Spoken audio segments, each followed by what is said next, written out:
fantastic bill. It's not going to hurt people. It's going to help people. Republicans, on the other hand, you heard Nancy Pelosi there just saying this is awful for the American people. Yeah, and this is sort of the climate we're in. You know, when you have a bipartisan approach to something, everybody has some pain, but the gain is enough for everybody. Here it's very stark. The Democrats think this is a disaster. The Republicans feel like, hey, we got a victory. Let's talk about the victory, and let's talk a little bit about President Trump and that celebration today in the Rose Garden. A little too preliminary, in your opinion? Was this sort of putting the cart before the horse in regards to the fact that it hasn't even cleared the Senate yet? Well, I guess if you're celebrating that it got over the first hurdle, okay. But it's sort of like the reaction of the Democrats around the budget. You know, we got more out of it than the other guys, and it's rah-rah for our side.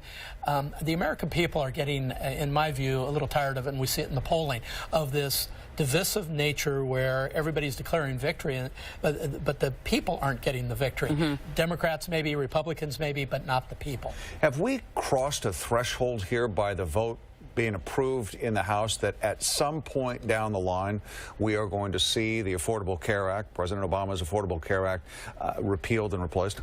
I think so eventually, but it's going to take a while. This next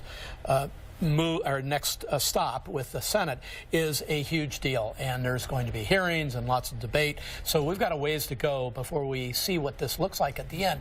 But I think everybody admits that the current plan or the current law is not sufficient. It's got a lot of holes in it. Now the question is whether the new law that's being talked about after it gets through the Senate will be the real ticket. We'll see. And you talked about the changes that the Senate is expected to make. I mean, this thing could ultimately look completely different than it does right now. Could be totally eviscerated. It could be just hacked apart and restarted, which when you talk with people in Washington, D.C., a lot of people are saying that's exactly what's going to happen on the Senate side. Is this going to be an entire Republican bill, or do you think that there will be some Democrats crossing the aisle and voting in favor of it? Because in the House, not one Democrat voted in favor of this bill. Well, I think if this bill is going to reflect what is needed to fix it, it's going to have some Dems voting for it.